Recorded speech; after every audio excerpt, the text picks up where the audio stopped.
Yeah, I thought it was a great turnout for our guys. I was honored to have the senior class get recognized today. That's always a very emotional moment for them and their families. I remember mine like it was yesterday. And that class, man, I mean, it's hard to put into words or numbers what they've done. I tell people all the time, there's a 6-year group, Dan and Truss.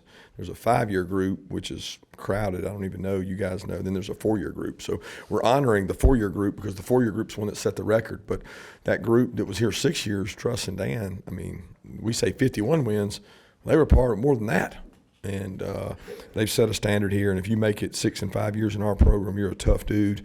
And I appreciate those seniors, their families. I mean, the guys that never get their name called and go out there and work. Colin Drake, quarterback. I mean, this guy has gone live and been our running quarterback all year and taking shots. And I'm glad he got to get in the game at the end there. And a lot of other guys that don't get to play. I was really proud of those guys and what they did. Didn't play real well defensively, obviously. Disappointing there. Probably the best thing we need for a wake-up call. Played really well offensively, but we overmatched our opponent. So with that, I'll open it up. With the defense, was it as simple as just poor tackling, or did something else stand out? I don't know that it was just tackling. We did not tackle well, but it was more than just tackling. It was, like I hate to say it, I just don't think that our guys were ready to play and energized to play as their guys were. Their guys wanted it more than us. And it's very rare that I could sit up here and say that. Like, they were playing harder. They were moving us. They were playing physical. They had some nice RPOs and some nice play designs, but it wasn't about that. It was, I want to, like desire. That's the biggest thing. Unusual in that you got a chance to see Tech play the other night. Just your thoughts as you get ready for them and what they're going to bring in here with that kind of two-quarterback thing. Yeah, I didn't get. I mean, I got to see some of the game. We'll be working on ourselves first and clean that up, and then start getting ready for those guys. I mean, we break down their tape each and every week they play. We break down everybody we play. So during the off week, we got to look at them a little bit and see them, and then some of the guys got to see them Thursday night because we get through a little bit earlier. But we're moving on to them now. They got a great program, great team. They're extremely physical. They run the ball well. They run with the quarterback well, and we got to play better. What are the challenges and differences in the short week? It's just that. I mean, we got 6 days instead of 7 days, so we have one less day. Kirby, what did you see from Nate Frazier practice this week, knowing he didn't have to kind of carry the load, and just ultimately what you think of his performance today? Nothing different. He did the same thing this week. He's done every week. He competes at practice. He gets better. I mean, he had a big physical offensive line against small guys, and that created a huge advantage for us. And there's still obviously a lot of football to play, and you have one more, but how will you remember this senior class? Probably for the ups and downs and the way they've handled, they were part of 2 national championships.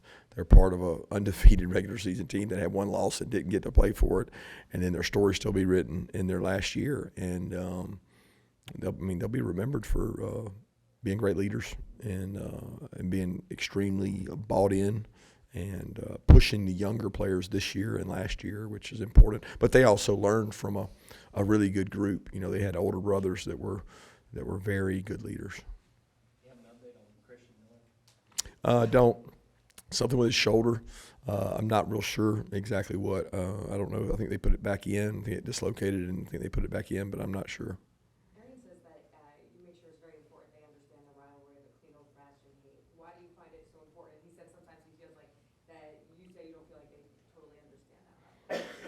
Well, I don't know. We have kids from all over, right? They have kids from all over, and if you don't grow up in this state, sometimes you don't acknowledge and recognize that rivalry. I think our players, our current players, understand it. If you've been in our program for 4 years, you definitely understand it. But 50% of our team is either a freshman or new from a portal, and they didn't know. They weren't part of it. They haven't been part of it. So it's something that's important. It's instilled early in your career here, and I mean, we got lots of rivalries. This is one of the biggest ones. Brian Key likes to talk about how important this game is, Georgia Tech, for him being a guy that played there and you played at Georgia. Is it the same way for you? Yeah, all games are important, right? I mean, it's a huge game. It's a rivalry game. It's the end of the year. It's interstate. It's conference. You're representing your state, your program, and your conference. Coach, 30 straight wins. Is that important to you? 33 home wins, sorry. It's important because it's the next one, you know, and the next one will be just as important as this one was. So it's one of those that you don't get that without a great home atmosphere. You don't get that without great leadership on your team. You don't get that without a great coaching staff and great players. So, you know, you got to step up, and you want to be part of a championship team. You got to win your home games. That's what I've always said. The best teams in Georgia win their home games. They go undefeated at home, and we got a chance to do that Friday, which they just did it too. Coach, in games like this, you were able to finally get some of your walk-ons and other backups into the game, you know, for one of the first time. How cool is that to see once, you know, I mean, 'cause you know how hard these walk-on guys work to get a chance. Just wish we'd have got more. Just disappointed we didn't get an opportunity to play more. And that's what we talked about, holding the standard all week for the other guys, and we probably didn't hold that standard in terms of defense to get other guys an opportunity to play. And I hate that, but I am proud of the ones that did get to, the ones who got to go out there and play and compete because they've earned the right to do that. You got the chance to see Ellis Robinson and DeMello Jones out there. How important were those reps for them, especially late in this game? Wish we got them more. The plan was to get them more. We wanted to get them more, but we weren't playing real well defensively, and they continue to get better. They practice really hard. They practice smart. I think Dante's done a great job with them. Both of those two guys have ascended throughout this year in terms of ball skills, awareness, tackling, instincts. They keep getting better and better, and their moment's coming. We just don't know when it is. Chris Cole with the scoop and score. What have you seen from him in these last few weeks? One of the hardest workers. He and Justin work extremely hard. They're number one. They're high character, super intelligent, come from great families, and they both work really hard. You know, Chris has had a little more success this year, gotten more playing time than Justin, but they're like best friends, and they work really hard, and they're very demanding of themselves. And Gabe Harris, made that sack fumble happen. That was a great get off, great rush by him, and he's worked really hard. Back-to-back clean games for Carson Beck, 0 interceptions, only one of the past 3 games. So just what have you seen from him, the adjustments he's made? Of course, he credits the offensive line and receivers as well, but what have you seen from him? I haven't really seen anything different. I mean, you guys read into the stats. You just look at the stats and say, "Oop, clean game." There's probably some throws there that could have been picked, but there's also some plays in the other games that shouldn't have been picked. So I look at decision making and process, and he processes information really well, and he executes the offense really well. What about some explosives today, in particular that long pass down the sideline? Would you see? Oh, on us? You gave up a 70-yard Yeah. touchdown. Absolutely. Yeah, we didn't play the ball. So, I mean, it's elementary. You play the ball, and then you tackle the man with the ball. If the man catches the ball, it's okay. Catch and run with the ball, it's not okay. And that's not all on Daniel. I got to watch the film, but Dan knocked him off. I mean, you got to hit your target, So the two of them got to finish the play and got to get the guy on the ground. That's I mean, fluke plays like that may happen, but the 200 yards rushing is much more concerning than a fluke play. That bothers me way more than the pass and catch. What have you seen out of Oscar? 3 touchdowns past 2 games and a couple big catches. Yeah, Oscar's working hard. He competes. Ben, and Luck, man, they're workers. Hartley does a great job with them, demanding excellence. Carson does a good job getting them the ball. Just proud of those guys' competitive nature. I mean, he kind of made that one. That was one that, you can't say it was a play action like the ones were last week. I mean, he broke a tackle, and he burst down the sideline and got the ball across the goal line. So the Robinson running backs at least suited up today. How close are they to get back? Yeah, don't know. Branson was doing more last week than Rod, although Rod was kind of with the training staff. Branson did get to do some individual and do some cutting. I don't know. I didn't get to see them today. Obviously, they ran, but I don't know how much cutting they did, and we'll continue to work those guys. We're hopeful to get them back soon. Coach, I know also wanted a touchdown start third and fourth, but for Peyton to get that field goal, get some points out of that, how big was that? Yeah, that was huge. Was that the long one? That was the long one, right? That was the only one of the day? Yeah, it's 52 or 53 yarder. I mean, he's been really consistent, and that was actually into the wind, so it was right around the the line to gain that we thought we needed.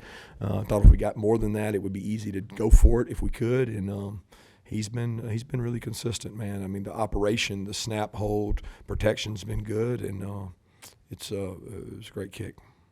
What did you see out of Gunner last fourth quarter there? Wish he got to play more.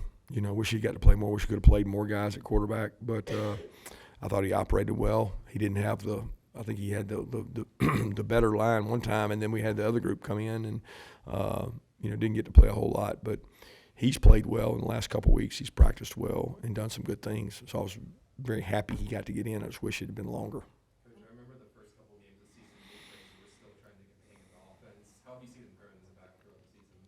More confidence. He's still learning things. He still messes up, but he's electric. He's different when the ball hits his hands. He bursts in the hole. He probably sometimes too fast. He's not patient sometimes, but you talk about a kid that runs hard, works hard, and loves it. And those linemen love playing with him. You haven't had too many games this season where you're doing at this time of day. Are you going to be able to go home and watch football tonight, or the short week change that? Short week changes it. We've got recruits in, we've got OVs in, we've got to go to dinner with them, we've got to recruit them. I'm trying to get out of here now so I can go do that and then grade this film and put this game to bed. We're on a quick time clock. We got to put this game to bed really quickly. Ole Miss went down today. Were you aware of that? And are you even briefed on the scenarios that could happen to possibly get you in that game? Get us into what game? The SEC. Yeah, I'm worried about Georgia Tech, man. That's all I'm thinking about. I could care less about anybody else in the world but my team and how we get ready in 6 days for Georgia Tech. Got time for one more question? Anybody? Thanks, guys. Appreciate y'all.